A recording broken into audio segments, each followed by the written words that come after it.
I really liked the prayer this morning that was read, that was said this morning. My message isn't so much about patriotic. We all know what Memorial Day is for and everything, and I wanted to try to maybe, as a Christian, and what we should celebrate as far as Memorial Day. I titled my message Memorial Day for All.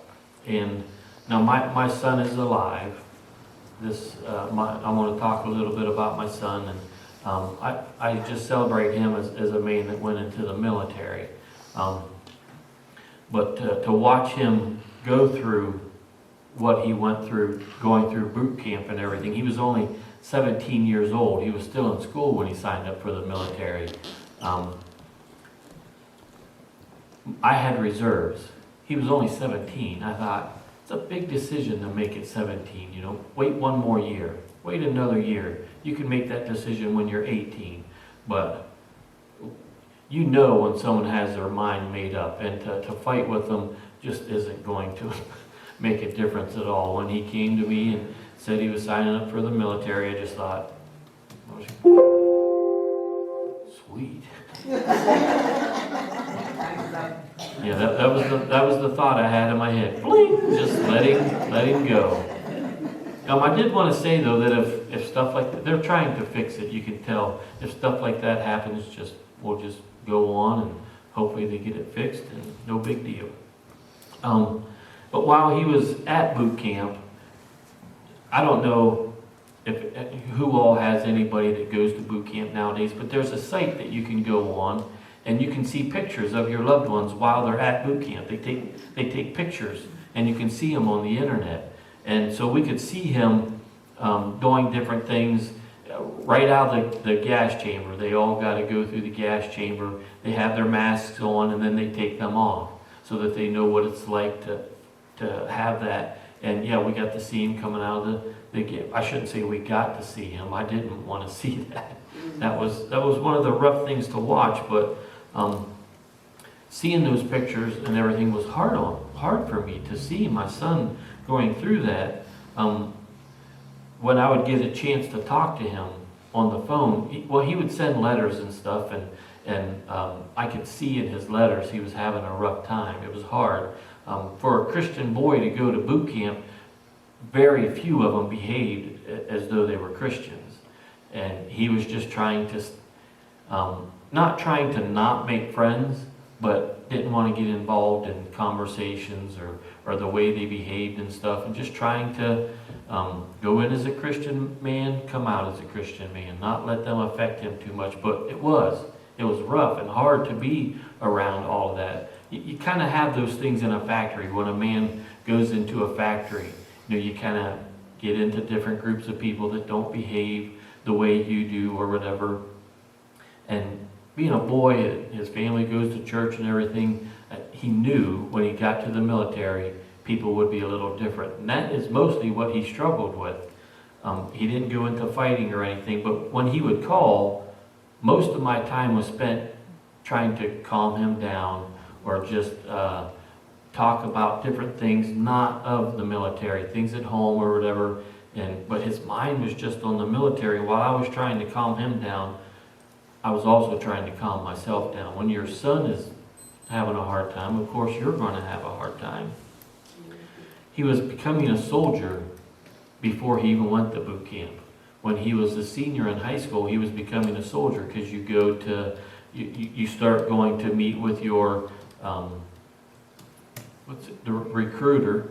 You start going to, so they start teaching you what it's like to be a soldier. And he was at track during this time. And at track meets, there was, 8 or 9, maybe 10 of his classmates that were going into the military. And they would have their track uniforms on. And when they would play the national anthem, all of them, wherever they were, track isn't like a normal, like a football game. National anthem is played at the beginning. Track is all day long. So they wait, not everybody shows up at the same time. They wait till the biggest portion of the people are there. They stop the track meet and then they play the national anthem. So you could be in the middle of the field or wherever, and they'll play play the national anthem. And wherever these kids were at, they would stop and salute the flag.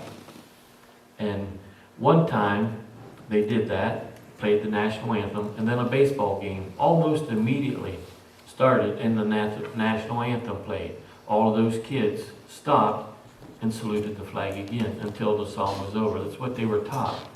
Now, all of this was going on right at the same time that the NFL, the football players, didn't want to salute the flag. They wanted to kneel for the flag. And it was rough. All of that, I love football. So, football game would come on and I would see all of that and everything, And then my son, at 17 years old, fighting for their right to get to do that. It was making me angry, I'm not on my spot here at all. I've been talking more than doing my message, but I know that part of my message, so I didn't need to read it. But I had tears in my eyes as I watched these kids do that, knowing what was going on in football. I had tears in my eyes watching all of these kids do this. I struggled during this time, and I felt guilt. I felt guilt because my son did something that I never did. I never had the desire to go into the military. But when your son does, I just felt guilty that he was in the military and I never did. My son was willing to fight for my freedoms, but I never did the same. And I really felt guilty. Memorial Day is for remembering the lives of those who fought for our freedoms and are no longer with us. I would like to say, though, that as a parent, I think that anyone who lost one of their kids in battle suffers just as much as those who were in battle themselves. Any parent that might not have went into the military probably suffers as though they were there if their son or daughter might have passed. Luckily, I didn't have to face that kind of grief, but just watching my son make the decision for fight for freedoms and feel the emotions I felt while I struggled, watching him go through boot camp and watching him stand in attention while in his track uniform, I can't imagine what the parents of lost soldiers must feel, especially when someone is disrespectful to America, disrespectful to the family. It must really hurt the parent that is still alive and their son or daughter isn't. This can really make you feel like losing your temper and tell some people what you really think. When something like that happens, you probably really just want to tell them what's on your mind. Now I'm going to switch gears a little bit and just tell you another story about my uncle. I'm sure a lot of you have had people in the military, and my dad's brother, my Uncle Jack, was in the military, and I'll just tell you about, he was in Vietnam and he was a mechanic, just like my son, he's a mechanic. And I'm not sure of exact details of how the story went. As a kid, you hear stories and your mind just kind of goes off of how the story might, and you have kid ideas. So I'm going to tell the story as vaguely as possible because a lot of my thoughts of the story are still kid thoughts. But I remember hearing that he was, it was raining wherever he was in Vietnam, and a general or a high-ranking official, whatever, came, and his bunk was wet. Where he was sleeping, it was wet. My uncle's was dry, so they switched. The general or whoever he was wanted to. I'm sure he earned that right, but he took my uncle's bunk because it was dry and his was wet. Well, through the night then they were attacked, and that general, his bunk, he didn't make it, and my uncle did. My uncle survived in his bunk, in the general's bunk. Now, we celebrate Memorial Day for people like the general that didn't get the chance to come home and share stories with their family. My uncle got to come home and share that story. That general didn't. We celebrate Memorial Day for all soldiers. As Christians, though, we should not only think about the lives lost here in America, but everywhere in the world. it is a patriotic holiday when we wear our red, white, and blue and we celebrate the men that fought for our freedoms. But there are men and women all over the world that died, not just here in America. I heard a story recently that said approximately 50,000, I think it was higher than that, but I didn't want to say too much because I can't really remember, but it was at least 50,000 Vietnamese had to be airlifted out of Vietnam after the war because they were helping Americans during the war, and they were going to be killed after America was completely out of the country. We get to celebrate Memorial Day, our freedoms, but there are people in other countries who believed in what we believed in. They were from that country, but they fought for us. So there's people all over the world, not just in America, that fought for America. And the same thing is true of Afghanistan today. Notes are being left on people's houses that say, when the Americans are gone, you're dead. They helped us. They believed in what we believed in, why we were there. They were on our side, and they're being told, when the Americans leave, you're dead. As Christians, we should think of all lives and remember them as equals, as God's children. Not just an American, but a child of God. When a war breaks out, does the average Joe get a say in whether or not we participate in the war as a country? When a war breaks out, we don't really get a say in whether or not we go. We just fight for the red, white, and blue. When we're asked, this is what we're going to do. You're an American soldier, what will you do? You fight for the red, white, and blue. It's the same for other countries. They're just regular people doing what their leaders tell them to do at that moment. It would have been easier, I think this a lot, this is just a thought, but in the Old Testament times, I would have just loved for God to say, I want you to do this. Go to war, not go to war. In Old Testament times, when God said go to war, you were going to war for God. It would be so much easier if we would just do it that. If we knew what God wanted exactly, not just listen to our country.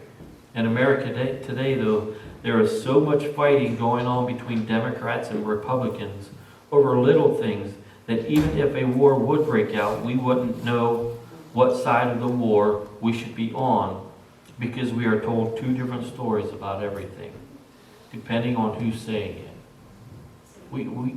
If God was telling you, you know. Right now, there's so much fighting that goes on in America amongst our leaders, we don't know.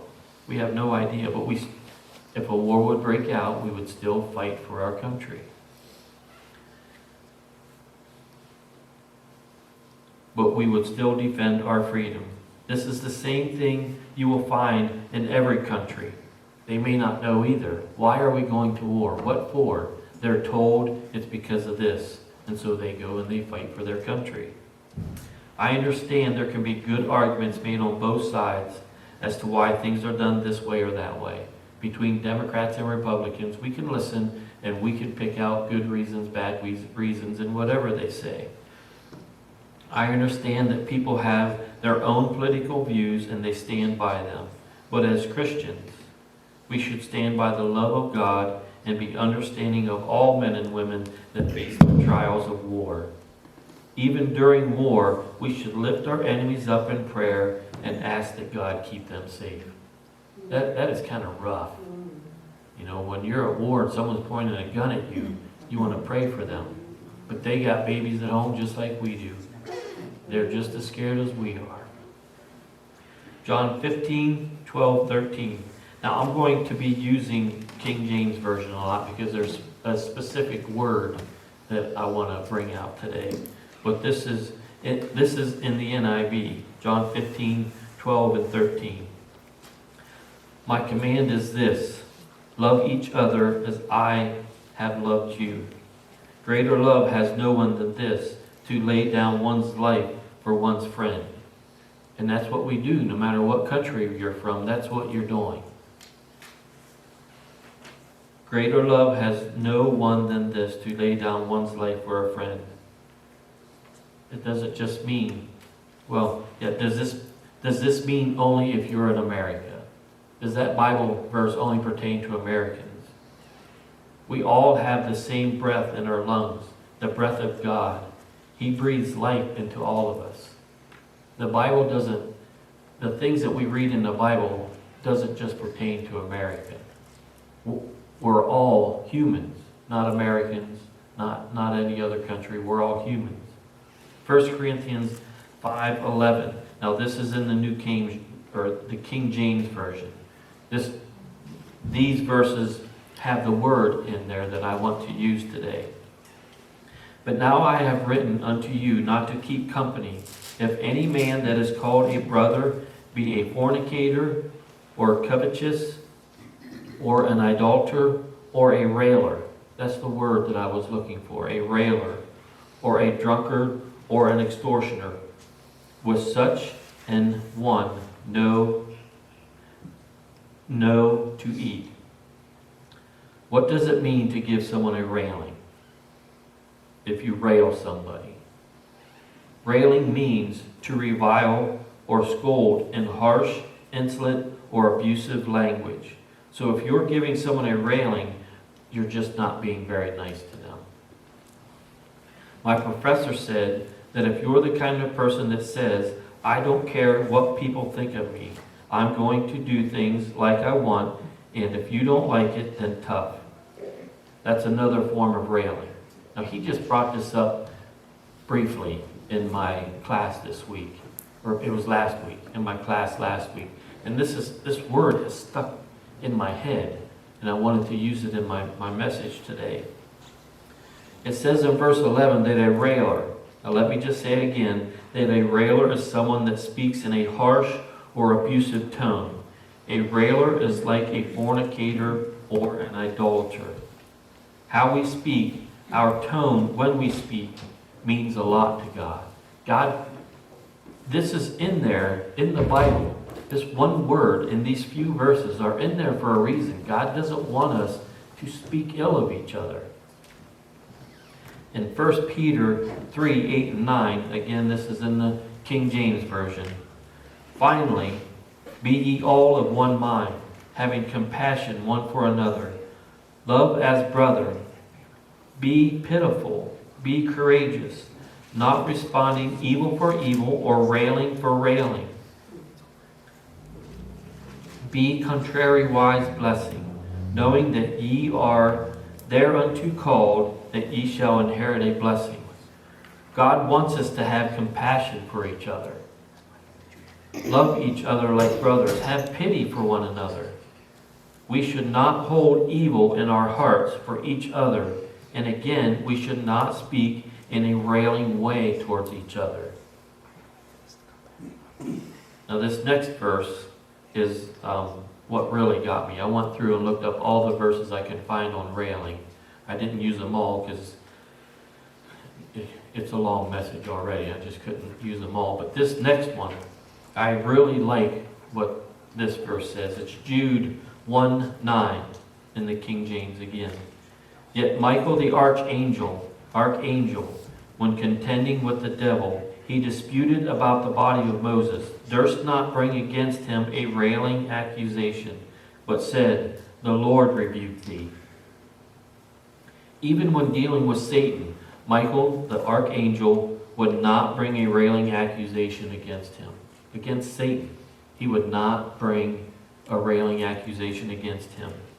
My professor went so far to say that even Satan is protected by God against someone mistreating him in this way. That was my professor saying that. Is Satan our enemy? I would have to say that there is no other being that would like us to fail more than Satan. If we have any enemy at all, it is Satan. And yet even Michael the archangel wouldn't talk down to Satan the way some of us talk down to our fellow man. Did you know, this is just another story that I like war stories, and this is one of them. Did you know that on December 7th, 1914, Pope Benedict suggested a temporary hiatus of the war for the celebration of Christmas. The warring countries, the people, like we listen to our president and the Democrats and Republicans, but they had decided not to have a ceasefire. They would keep on fighting. But on Christmas, the soldiers in the trenches declared their own unofficial truce.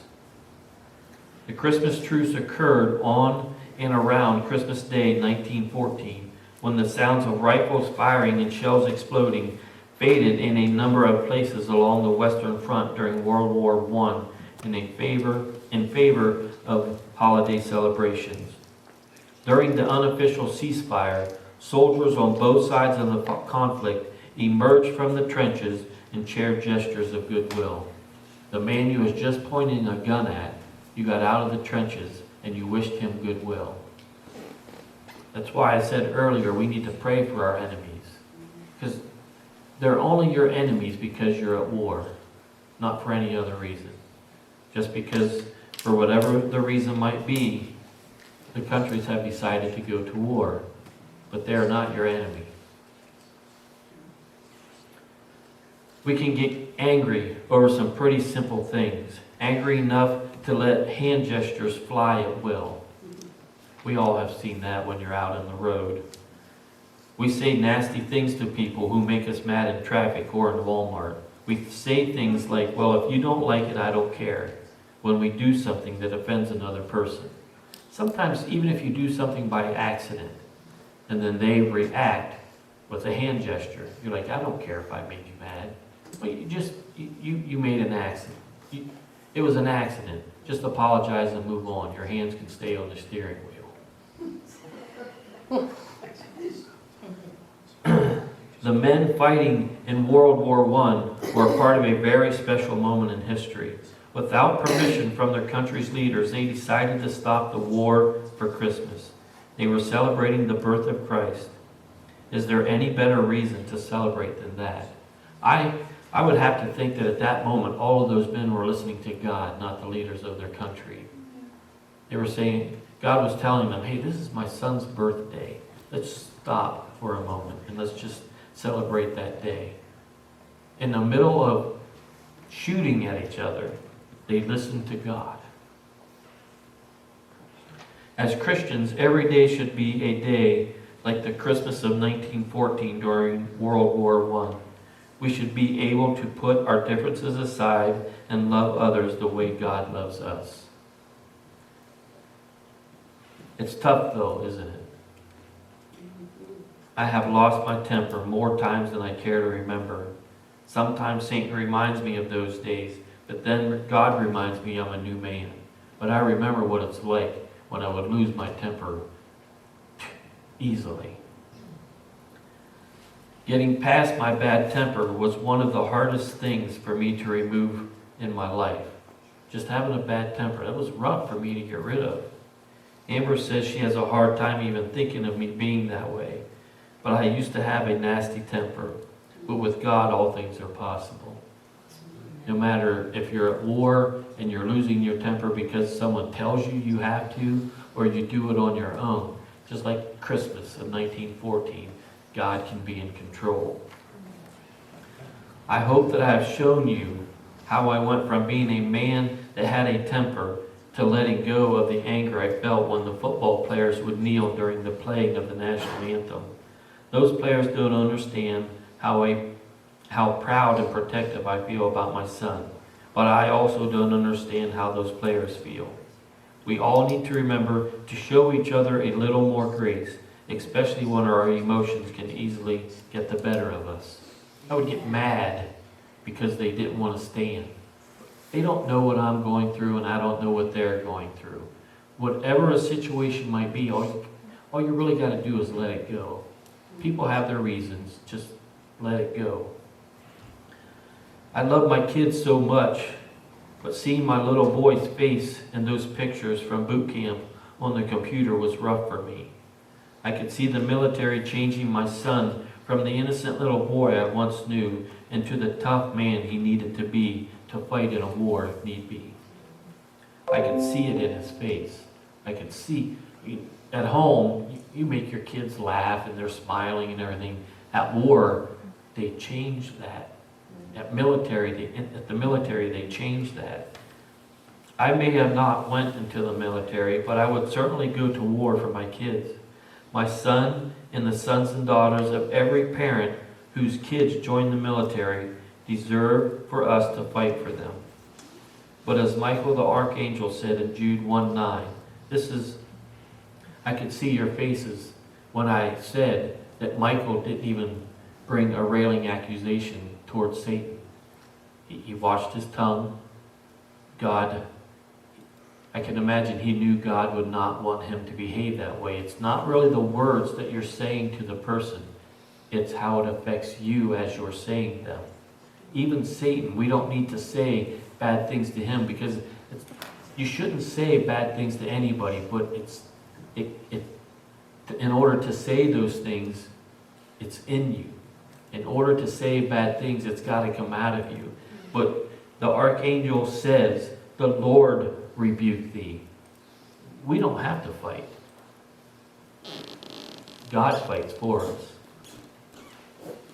We have to leave the rebuking up to God.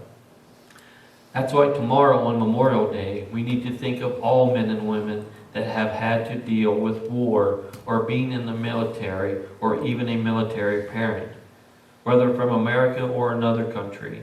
However you've been hurt by war, the rebuking is up to God. At some point, you have to let God handle things. We need to remember that we are called to comfort those who are hurting and show them the love of Christ. We need to remember not only those loved ones who made the ultimate sacrifice for our country, but also remember that we are so blessed to live in a country that has freedom of religion, a country that allows us to meet here together and worship God. Now, this wasn't in my message, but I just remembered it when we're talking about we need to let God do the rebuking. We don't need to fight. We don't need to go to war sometimes. I don't know if you remember the plaque that you guys made for me when I became one of my favorite verses. I can't pick just one. I'm sure a lot of people are that way, but 2 Kings 7:16. Elijah, his servant, couldn't understand, why are we just standing here? There's men around us ready for war. And Elijah asked God to open his eyes, and his eyes were open, and all around were God's angels. We don't need to fight for anything. God will do the rebuking. There's a battle going on constantly, and God is fighting for us constantly. I know that Memorial Day is an American holiday, but before I was an American, I was a child of God. Before God put me in my mother's womb, I was God's child.